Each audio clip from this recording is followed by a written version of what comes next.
علامہ صاحب آپ کی بات پہنچی، مجھے محمد علی کی طرف جانے دیجیے۔ محمد علی مرزا صاحب السلام علیکم اور بہت شکریہ، آپ کو بہت وارم ویلکم۔ آپ نے دونوں ہمارے علماء کی رائے جو ہے وہ سنی، اس میں آپ اپنا پہلے تو تجزیہ فرمائیے کہ آپ کا تجزیہ کیا ہوگا اس پہ۔ جی وعلیکم السلام ورحمۃ اللہ وبرکاتہ۔ الحمدللہ رب العالمین والصلاة والسلام علی سید الانبیاء والمرسلین وعلی آلہ واصحابہ اجمعین الی یوم الدین۔ بلال بھائی آپ کا بہت بہت شکریہ کہ آپ نے موقع دیا ہے مجھے بھی اپنی رائے رکھنے کا۔ تو میری رائے تو آپ کو ہو سکتا ہے بعض اینگل سے بری لگے، لیکن میں کوشش کروں گا کہ احترام کے دائرے کے اندر جو باقی ہمارے دو بھائی جن سے آپ نے اوپینین لیا، میں بھی اپنا پوائنٹ آف ویو بیان کر دوں۔ دیکھیں اس معاملے میں ہمیں اتنا ہارڈ سٹانس اس حوالے سے نہیں لینا چاہیے کہ ہم کسی مکتب فکر کی مسجد کو مسجد درار کے ساتھ تشبیہ دے دیں جو سورہ توبہ میں خالصتاً منافقین سے متعلق ہے۔ یہاں پہ جو ہمارے بھائی نماز پڑھ رہے ہیں وہ سب مسلمان ہیں، کلمہ گو ہیں، ان کا ہمیں عقیدے کا بھی احترام کرنا چاہیے۔ اس لیے اس اعتبار سے تھوڑی کوشش کرنی چاہیے کہ اس طرح کے الفاظ استعمال نہ کریں۔ اس سے پہلے جو ایک اور بھائی نے بات کی تھی، اس پوائنٹ آف ویو میں بھی میں ریکویسٹ کروں گا کہ یہ جو کہہ رہے ہیں نا وہاں کی پبلک کی ریکوائرمنٹ تھی اس مسجد کو بنانا، تو میں احترام سے عرض کروں گا بغیر نام لیے کہ یہ تو ایک مکتب فکر کی مسجد ہے نا۔ کل کو دوسری مکتب فکر کے لوگ جن کی تعداد ان سے بھی زیادہ ہے وہ کہیں کہ جی ہماری بھی یہ ریکوائرمنٹ ہے کہ ہم بھی یہاں پہ آ کے مسجد بنائیں گے، تو کیا یہ ان کو اجازت دیں گے کہ آ کے پیرلل میں وہ مسجد بنا لیں؟ یا وہ کہیں کہ جی ہم ووٹنگ کرتے ہیں، ہماری زیادہ تعداد ہے تو ہم اس مسجد کے اوپر ہم قبضہ کر لیں گے؟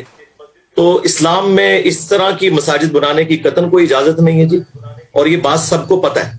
اور یہ کہنا کہ جی ہم جو مسجد بن چکی ہے اب اس کا احترام کریں، میرے بھائی جب ابھی رشتہ طے ہی نہیں ہوا تو کوئی خامند اپنے ہونے والی بیوی کو جس سے ابھی نکاح ہی نہیں ہوا اس کے حقوق کیسے بتا سکتا ہے؟ یہ حقوق تو نکاح کے بعد شروع ہوں گے۔ قبضے کی جگہ پہ مسجد آپ بنا ہی نہیں سکتے، ایک مسجد بنا لی اس کے بعد اس کے حقوق بتانا یہ بالکل غلط ہے۔ بخاری اور مسلم دونوں میں حدیث ہے، جس نے ایک بالشت زمین دبا لی کسی کی تو 7 زمینوں کا توق قیامت والے دن اس کے گلے میں ڈالا جائے گا۔ یہ حدیث بخاری میں بھی ہے، مسلم کے اندر بھی موجود ہے۔ ایک بالشت زمین ایک عام آدمی کی، اور جو پبلک پراپرٹی ہے تو وہ تو پھر آپ ملٹیپلائی کر لیں جتنی وہاں کی آبادی ہے، تو اس آبادی کے صرف اپنے ذاتی چاہنے نہ چاہنے سے کچھ نہیں ہوگا۔ مجھے کوئی اجازت دے گا کہ یہ بڑے بڑے جو ہمارے لینڈ لارڈ ہیں یا کسی بھی مکتب فکر سے تعلق رکھنے والے امیر لوگ ہیں وہ اپنے گھر پہ قبضہ کر کے کسی دوسرے مکتب فکر کی مسجد تو کجا اپنی مسجد بھی بنانے کی اجازت نہیں دیں گے؟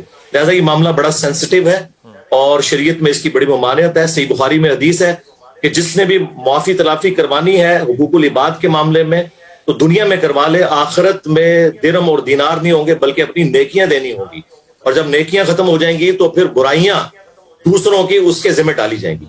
اور آخر میں یہ حدیث بیان کرتا ہوں، اس کے بعد اپنی گفتگو آگے لے کے چلیں۔ صحیح مسلم میں حدیث ہے، جانتے ہو مفلس کون ہے؟ صحابہ نے عرض کی علیہم رضوان کہ اللہ کے محبوب صلی اللہ علیہ وآلہ وسلم ہم تو مفلس اسی کو سمجھتے ہیں کہ جس کے پاس دنیا کا مال و متاع نہ ہو۔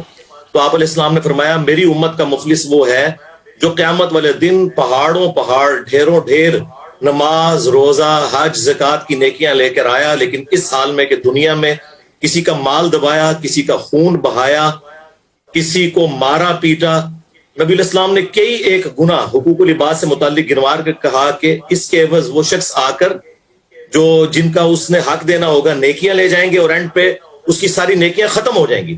پھر بھی ابھی کچھ لوگ باقی ہوں گے، تو اللہ کے محبوب صلی اللہ علیہ وآلہ وسلم فرماتے ہیں اللہ تعالیٰ فرمائے گا کہ اب تمہارے گناہ اس شخص کے کھاتے میں ڈالے جائیں گے، اور وہ شخص اتنی نیکیوں کے باوجود حقوق العباد کے معاملے میں اس طرح غفلت کرنے کی وجہ سے جہنم میں پھینک دیا جائے گا۔ اللہم لا تجعلنا منہم اللہم اجرنا من النار۔ بہت اچھی بات کی، آپ نے میرے ساتھ رہنا ہے مرزا، آپ نے میرے ساتھ رہنا ہے۔ میں واپس آپ کی طرف بسم اللہ الرحمن الرحیم۔ محمد علی مرزا بھائی آپ میرے ساتھ ہیں۔ مرزا بھائی میں یہ ایک اپنی آبزرویشن آپ کے سامنے رکھ رہا ہوں، آپ اس کو سوال سمجھ کے جس طرح بھی چاہے آپ اس پہ رد عمل دیں۔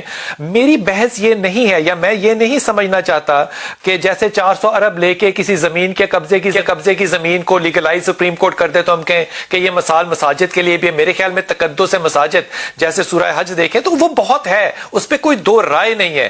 لیکن اگر آپ G9 لے لیں اسلام آباد میں، G G11 لے لیں, G13 لے لیں, لاہور کے اندر 1000 سے زیادہ مساجد, ایسی میں مثالیں دے سکتا ہوں آپ کو, کراچی کے اندر بے انتہا ہیں.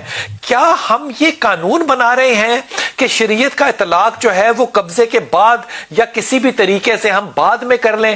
وہ اطلاق اگر پہلے نہیں کر سکتے تو اگلی بحث یہ ہوگی کہ علماء کرام جو ہیں معاذ اللہ میرے منہ میں خاک, وہ کہیں گے کہ جناب ان کا قبضے کا طریقہ یہ ہے کہ یہ شریعت کے قانون کو لے آتے ہیں. اب اس بدنامی سے بچنے کے لیے بھی تو علماء کرام کو کوئی سٹانس اکٹھا لینا چاہیے نا, کہ اگر غلطی ہو گئی تو غلطی تسلیم کر لیں, اگر نہیں ہوئی تو کم از کم شریعت کو آگے نہ رکھیں. مذہب کو آگے رکھنا یا مذہب کے آگے کھڑے ہونا, ان دونوں چیزوں میں فرق تو ہونا چاہیے نا محمد علی. سر اس میں بات یہ ہے کہ جو سپریم کورٹ نے ڈیسیژن کیا ہے, ہم احترام کے دائرے میں ان سے اختلاف رائے اس حوالے سے رکھتے ہیں کہ جب آپ قانون دو مختلف لوگوں کے لیے مختلف رکھیں گے نا, تو پھر آپ کے جو فیصلے کی طاقت ہے وہ ڈائلیوٹ ہو جائے گی. وہ اس پوائنٹ آف ویو سے بات کی جاتی ہے. اس کو دلیل بالکل آپ کی بات ٹھیک ہے نہیں بنایا جا سکتا کہ وہ کوئی باپ کو اپنے پیچھے کہ بیٹا تو کیوں فیل ہوا, تو وہ آگے سے یہ جواب دے کہ آپ کے دوست کا بیٹا بھی تو فیل ہو گیا. تو میرا خیال ہے علماء کرام جس طرح کہتے ہیں نا جی ہم امت کے لیے رول ماڈل ہیں, ہم انبیاء کے وارث ہیں, یہ بات تو ٹھیک ہے. تو پھر سب سے پہلے فرنٹ سے لیڈ کر کے انہیں ایگزامپل سیٹ کرنی چاہیے, خود اپنے سے شروع کریں اور لوگوں کو ایجوکیٹ کریں کہ اس طرح کے معاملات میں ہم دیکھیں اس کو اس طریقے سے لے کے چل رہے ہیں. اور ابھی